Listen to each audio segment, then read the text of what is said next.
Bien prêt pour la livraison de la première partie de la revue de presse. Lui, c'est Ghislain Pierre-Essonneau que l'on va rapidement retrouver, à qui on adresse d'ailleurs le bonjour. Bonjour Ghislain Pierre et bienvenue. Et vous êtes assorti, hein?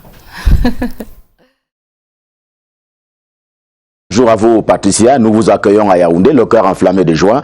Naturellement, vous, comme nos millions de téléspectateurs, ceux du Cameroun et du monde entier, eux qui sont tous chargés, faute d'informations. Bienvenue donc à cet exercice. C'est le premier rendez-vous de la semaine à la une des Cameroun Tribune en deuxième posture ce matin. C'est à propos de la CAN 2019 que le Cameroun s'en va donc organiser, justement parce que le Premier ministre chef du gouvernement était sur le terrain du côté de Douala, la capitale économique du Cameroun, où il est donc allé toucher du doigt en termes de construction ce qui se passe du côté de Douala donc à propos de la construction des infrastructures d'accueil. Et il a à l'occasion prescrit donc l'accélération des dits travaux. À la une à Cameroun Tribune en grandeur nature ce matin, vous le voyez également, eh bien cette fois-ci il s'agit de ce soutien d'un certain nombre de leaders de partis politiques de l'opposition.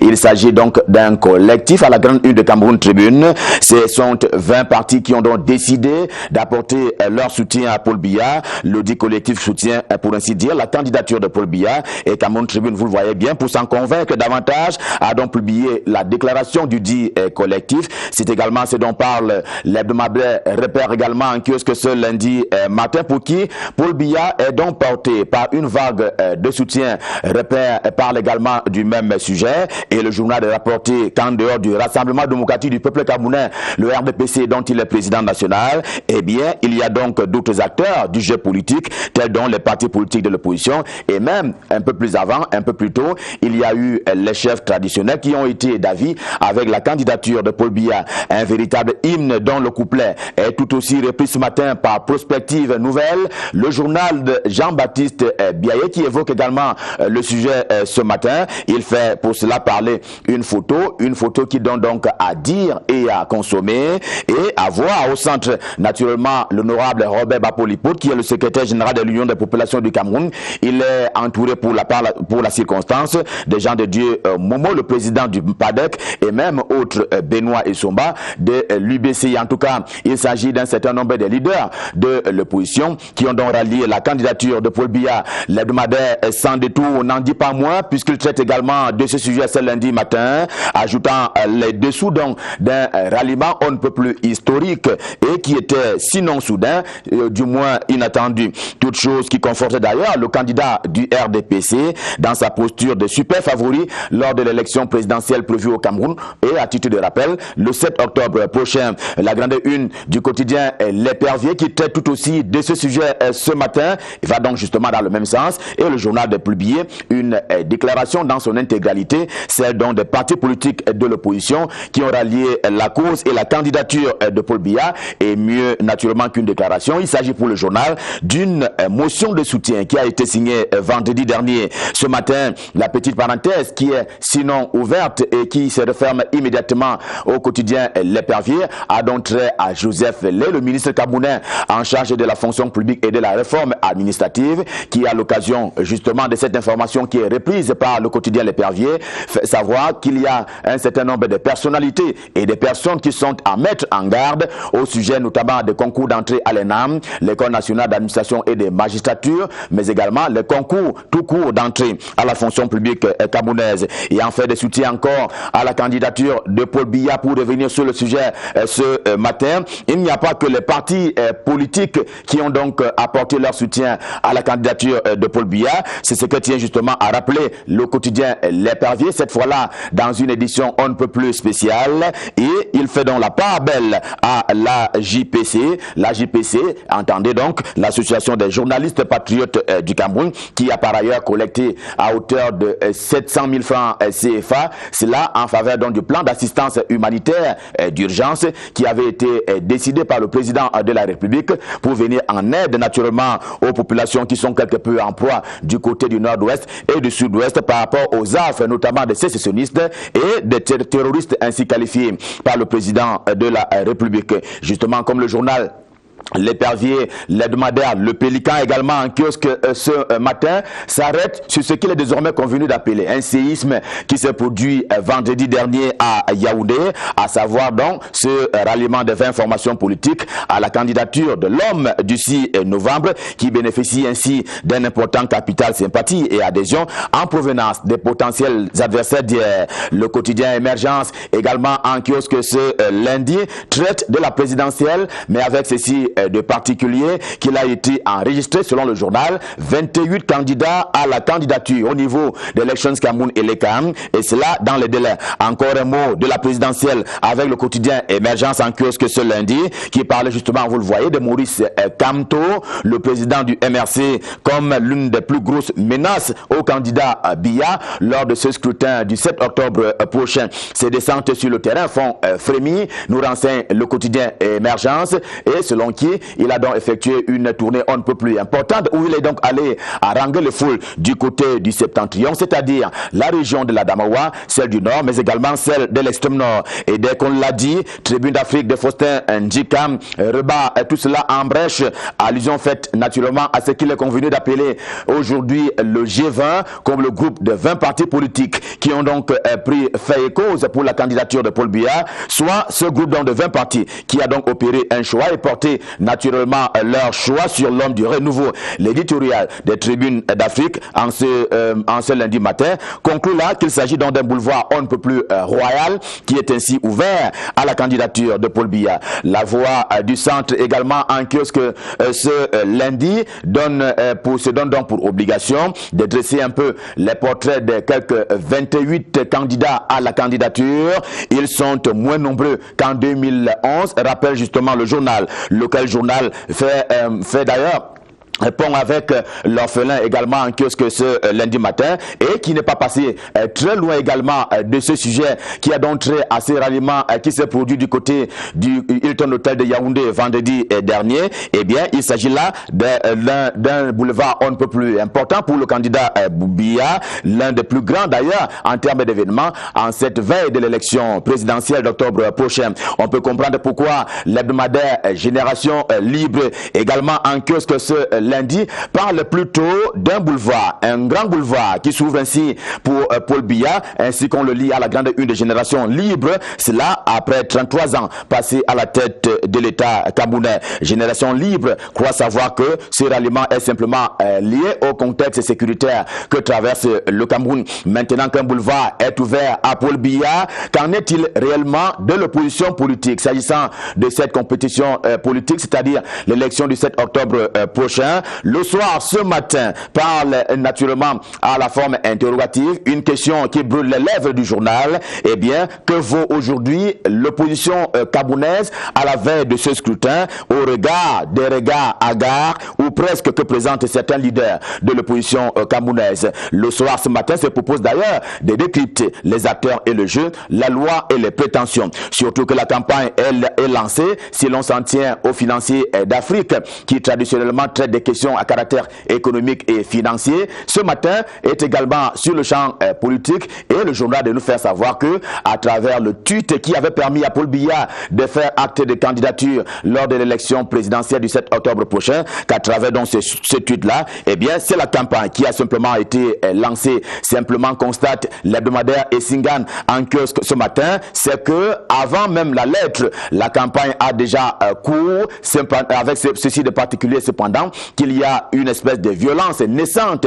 notamment de la part des discours des leaders des partis politiques, notamment de l'opposition. Le journal semble n'avoir pas prévu cela, au même titre que l'hebdomadaire L'Essentiel, également en kiosque ce lundi, qui dit du gouvernement camerounais qu'il a simplement été surpris par un certain nombre d'allégations qui ont été formulées par des associations à caractère international, allégations selon lesquelles le Cameroun et le Mali sont indexés par une vidéo, mais une vidéo qui broie à la fois les droits de l'homme et des peuples autochtones. L'on sait à ce propos qu'une enquête est ouverte, enquête également ouverte à propos de la prise en compte des intérêts des minorités. Et justement, c'est le bimensuel Minorité également en kiosque ce lundi qui traite donc des peuples autochtones du côté du département de l'Océan, et allusion étant faite au Bagiélé et au Bakola. Il s'agit donc de ces peuples autochtones qui n'ont que très peu bénéficié des retombées des projets notamment structurants. Terminons ce matin par Travel Card au déplacement on ne peut plus aisé, et le journal ce matin qui évoque ce qu'il appelle lui-même une espèce de brouille entre la France et l'Italie, une brouille entre Français et Italiens. C'est au sujet des migrants, ou si vous voulez, la gestion des migrants sur le banc des accusés, l'Italie, que Paris trouve on ne peut plus cynique dans la gestion des migrants, notamment en provenance du continent africain. Travel Card n'a pas manqué non plus de mentionner le cas de cette dame. Il s'agit d'une Camerounaise. Elle est âgée de 40 ans. Elle est mère de plusieurs enfants, 4 au total. Elle est survivante d'un naufrage. C'était donc au large de l'Italie. Elle témoigne dans le journal en kiosque ce lundi. Et avec Travel Card, stop fin pour la revue de presse Made in Yaoundé, édition de ce lundi. Nous vous avons servi le cœur enflammé de joie. Demain, quand il sera là, quand il sera 7 heures, ce sera également avec le cœur enflammé de joie que nous serons là pour vous servir. D'ici à là, je vous souhaite comme d'habitude de passer d'excellents moments, toujours en compagnie des programmes de Canal 2 International. Et en prenant le rendez-vous de demain, je repasse par Douala pour passer le pouvoir entre les mains de qui de droit. Patricia, c'est à vous Douala. Merci Ghislaine Pierre-Sono, très jovial, c'est essentiel pour passer une excellente journée. En tout cas, c'est ce que l'on vous souhaite. Et demain sera un autre jour, vous serez encore là, à 7 heures exactement en heure locale, 1 heure de moins en heure GMT. Vous l'avez dit, il y a en tout et pour tout 28 dossiers qui ont donc été déposés au sein de l'ECA, mais on rappelle qu'il faudra en tout 20 jours justement pour publier la liste des candidats ou des dossiers de candidature qui répondent donc évidemment aux conditions électorales. Il s'appelle Michael Tipkio, c'est pour la livraison de la deuxième partie. Bonjour Michael. Bonjour Patricia. C'était un moment important pour vous le week-end dernier. Vous avez eu l'honneur de décerner un prix. C'est pas tous les jours. Oui. Lors de la caravane de l'humour. C'était un honneur, vous l'avez dit. Hein, ouais. Et qui m'a beaucoup enchanté. Tout à fait. Ainsi, tout simplement. En tout cas, on va parler de ce qui nous intéresse le plus ce matin, c'est la revue de presse, et on commence tout de suite par The End. De Post plutôt, De Post qui est en kiosque. Justement, De Post, le journal d'expression anglaise qui nous parle à sa une du gouvernement camerounais qui aurait dispatché aux États-Unis des envoyés secrets pour traquer des sécessionnistes. Le journal revient justement sur l'identité de ces hommes qui auraient été envoyés aux États-Unis justement pour aller à la suite de ces différents sécessionnistes. Et au pied de une, journal parle d'élections présidentielles 2018 et de ces partis politiques de l'opposition qui ont décidé de s'allier au président Paul Biya, candidat à l'élection présidentielle du 7 octobre prochain. De Star, un autre journal d'expression anglaise qui parle de ces 27 partis politiques qui entendent justement se mettre contre Paul Biya, qui sont dans la course à la présidentielle de 2018. Ce sont les dossiers qui ont été reçus par Elections Cameroun et ceux qui sont d'ailleurs décryptés en ce moment, des images de ces différents candidats à cette élection présidentielle dans le journal de Star qui est en kiosque ce jour. Et un autre journal d'expression anglaise, Eden Newspaper, qui parle de 28 plutôt candidats à l'élection présidentielle. C'est beaucoup, estime le journal, plus de 28 candidats contre Paul Biya à cette élection présidentielle du 7 octobre prochain. La grande une, journal Info Matin, est en kiosque aujourd'hui et qui parle de ces 20 partis politiques de l'opposition qui soutiennent Paul Biya. Ils se sont déclarés vendredi dernier à Yaoundé. Ils sont plus de 20 dont la liste est dressée par le journal de Dieudonné Vin ce jour, qui entendent justement porter Paul Biya à la magistrature suprême une fois de plus le 7 octobre prochain. Les raisons de leur soutien au président de la République à lire dans le journal Info Matin du jour, et le quotidien qui en profite pour dresser le portrait de ces bleus qui affronteront Paul Biya à la prochaine élection présidentielle. Ils sont un peu plus de 4 sérieux challengers de Paul Biya et qui entendent justement entrer dans la course à la présidentielle pour la première fois. Akeremouna, Maurice Kamto, Cabral Libi et bien d'autres candidats, Joshua aussi également, qui sont justement des novices à cette élection présidentielle. Les Bleus du 7 octobre passés au scanner par le journal Info Matin qui est en kiosque ce lundi. Le journal indépendant ce jour qui parle également de l'opposition camerounaise en front désunis contre Paul Biya. En front désunis justement alors que nombre d'entre eux ont déposé des candidatures individuelles pour la prochaine présidentielle, alors qu'on parlait de plus en plus d'une sorte de coalition qui pourrait se faire pour affronter Paul Biya. Aucune coalition jusqu'ici, mais pire encore, 20 partis politiques ont décidé justement de soutenir Paul Biya pour la prochaine élection présidentielle. Un collectif de 20 qui s'est déclaré vendredi dernier à Yaoundé. Le journal qui en profite pour mener une enquête sur le véritable poids politique des adversaires de Paul Biya à la prochaine élection présidentielle. Les 28 dont les portraits sont un tout petit peu dressés par le journal L'Indépendant en kiosque ce lundi. Intégration qui nous parle de la campagne des longs couteaux qui a d'ores et déjà débuté, alors que l'on parle de ces 20 partis politiques qui se sont alliés au RDPC pour la candidature de Paul Biya à la prochaine présidentielle. Le journal revient sur les raisons, corruption et ralliement de certains opposants à la majorité présidentielle. Le journal pense qu'il y a eu corruption et même qu'il y a eu corruption justement pour ces différents ralliements, les batailles féroces pour l'électorat jeune ou alors l'électorat 2.0 comme l'appelle le journal de Thierry Oona ce matin, flambée de violence dans les régions anglophones également, jeu de massacre sans pitié dans le landerneau politique camerounais à quelques jours, voilà, quelques mois de l'élection présidentielle à venir. Les manœuvres électorales ont d'ores et déjà débuté avec la campagne des longs couteaux qui suit son cours au Cameroun. Et en attendant donc l'ouverture de la campagne officielle pour la présidentielle en elle-même, le Conseil électoral d'Elections Cameroun s'est déjà réuni à Yaoundé pour examiner les candidatures des prétendants à la magistrature suprême. Ils sont 28 au total. Une première session du Conseil électoral d'Elections Cameroun pour éplucher ces candidatures de la présidentielle du 7 octobre prochain. C'est à retrouver à la une du journal La Nouvelle Expression qui est en kiosque ce jour, qui en profite pour nous dresser le portrait ou alors accorder un entretien à un candidat à cette élection présidentielle. Il s'appelle Serge Espoir Matomba. Il est le premier secrétaire du Peuple Uni pour la rénovation sociale, le PUS, à lui qui revient ce jour sur son projet de société pour un Cameroun encore plus en paix et plus stable et qui ne cesse de prôner le dialogue inclusif pour sortir de la crise actuelle dans les régions du nord-ouest et du sud-ouest du Cameroun. L'entretien accordé à Edmond Kamgia de La Nouvelle Expression est allié en page 9 du quotidien La Nouvelle Expression qui est en kiosque ce jour et qui consacre sa grande une à cette question d'exécution sommaire de ces femmes et leurs enfants tués par des militaires et l'armée, l'ONU plutôt.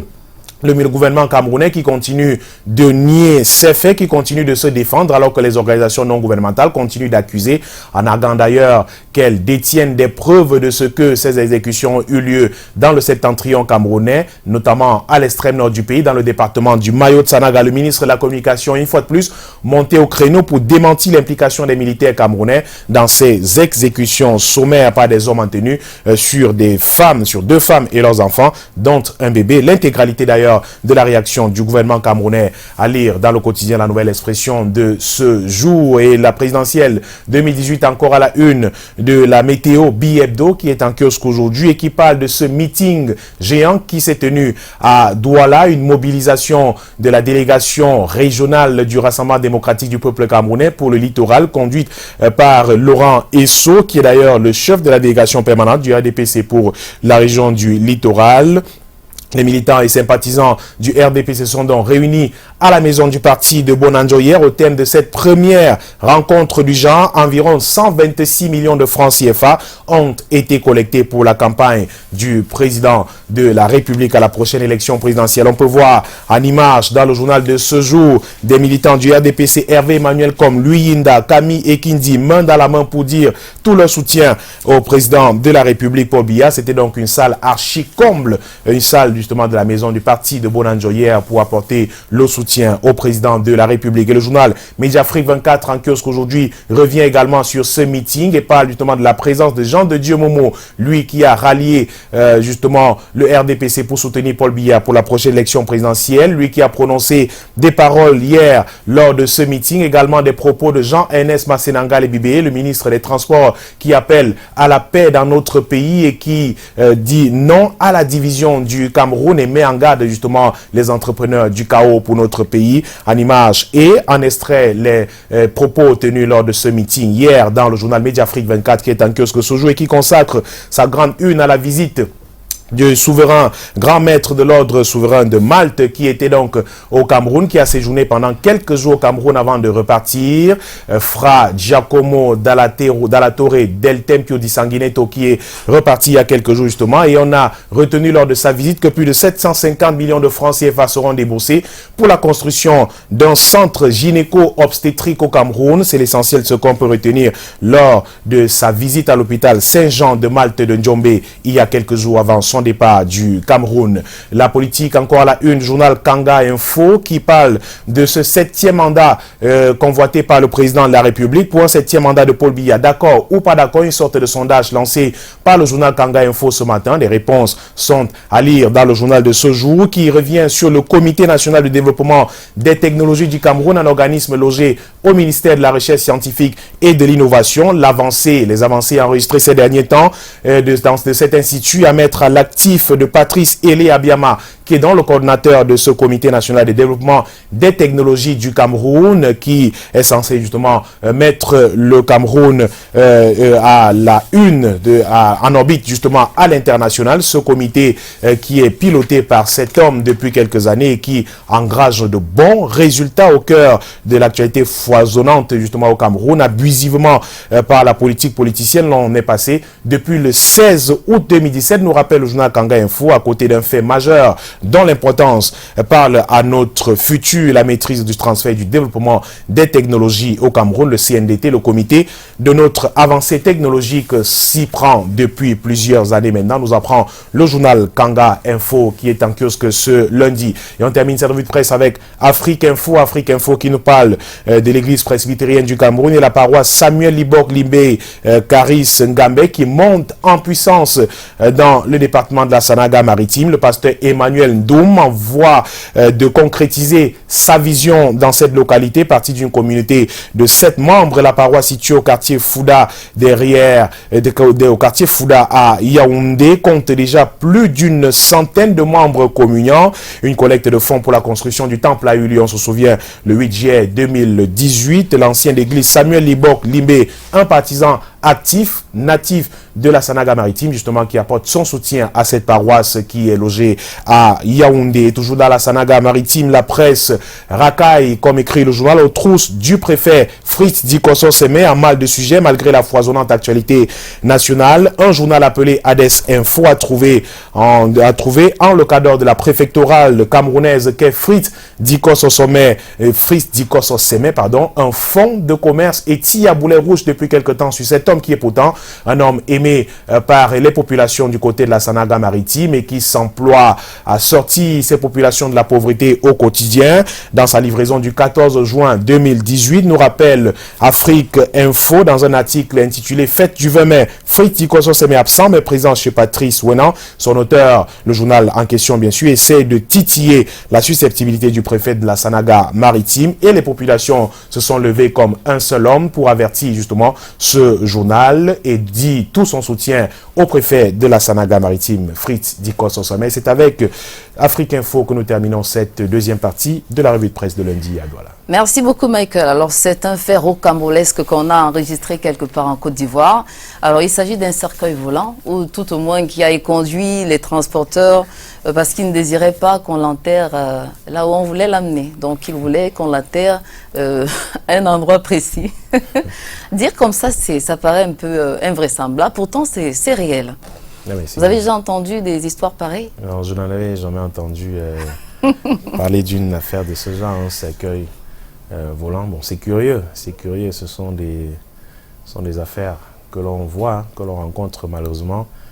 C'est un peu proche de ce qu'on appelle parfois les avions de nuit et bien d'autres. Bon. Ouais. Bon, voilà, c'est des choses parfois un peu mystiques, ésotériques et autres qui peuvent exister. Mais bon, qu'il faut prendre aussi avec beaucoup de pincettes parfois. Vous savez, avec les réseaux sociaux, il y a beaucoup de choses qui se disent et autres qui parfois ne sont pas vérifiées et autres. Bon, voilà, c'est tout simplement curieux. Ce qui est clair, c'est que dans ce cas de figure, on n'a pas d'autre choix que de faire la volonté du du corps ou du défunt. Du mort, Ouais. ouais. En tout cas, on va rappeler qu'aujourd'hui, nous célébrons 3 prénoms. On a Jean, on a Brigitte, on a un autre prénom. En tout cas, on va y revenir. Brigitte et Jean, ça vous rappelle peut-être des personnes? Jean, je pensais à Jean Nicho. Jean Oui. Nicho, c'est un collègue ici à Canal 2 International. Brigitte, je pensais à Brigitte Giocam. Brigitte Giocam, elle s'appelle Ngosso. On l'appelle Ngosso, elle nous regarde certainement de Baganté. C'est une maman à moi. Je lui dis un bonjour ce matin. Apollinaire, c'est le 3e prénom. Apollinaire Camougne. Apollinaire Camougne, c'est un ami également fidèle de. Il doit être très gentil, c'est ça. Matin. Oui, il paraît que les gentil. Apollinaires ont ceci de commun, ils sont gentils, mais ils se fâchent souvent beaucoup. Ouais, les gens qui sont très gentils parfois se fâchent aussi beaucoup, hein. Ça arrive, ça peut arriver. C'est clair. En tout cas, si vous vous prénommez Apollinaire, Brigitte ou Jean, sachez que vous êtes à l'honneur aujourd'hui et très très bonne fête. On pense à Jean-Jacques Fouda, on pense à Jean-Pierre Tchocho qui nous regarde quelque part à Bafoussa, mais on rappelle que Jean-Jacques Fouda, c'est l'ancien colonel, voilà, qui est toujours... Oui, allez-y. Une autre Brigitte, tout à fait. Brigitte Fauzeux. Brigitte Fauzeux, c'est une tante à moi. Ça aurait été un crime que de l'oublier ce matin. Brigitte Fauzeux, elle est où déjà? Elle est à Yaoundé. Ah d'accord, dans quel quartier? Je ne maîtrise pas très bien le quartier. C'est qu'elle est à Yaoundé. Oui, elle est à Yaoundé. Elle nous regarde certainement d'ailleurs. D'accord. Allez, on va se souhaiter, vous souhaiter de passer une très très bonne journée. Et si vous passez par Suite FM, Radio Vision désormais, n'hésitez pas de leur transmettre un bonjour sympathique de la part de toute l'équipe de Canal Matin. Merci. On rappelle que c'est toute une grosse équipe de production. Colin Somchouan, chef du plateau, et Jesby Pounde. Du côté de la diffusion, on a Hilaire Wafo, Bertrand Defaux et bien sûr Robert Bobda, sans oublier celui qui assure le cadrage aux deux. Ils sont 2 qui assurent les cadrages centraux ou central, évidemment. On dit un cadrage. Cadrage central de Canal Matin. Yves Nonga et bien sûr, voilà, Roméo Nanko. On vous souhaite de passer une très bonne journée. Je vous souhaite également, Patricia, passer une belle journée. Nous serons là demain avec le même plaisir. D'accord. Allez, on se retrouve juste après cette petite transition. C'est une page colorée et puis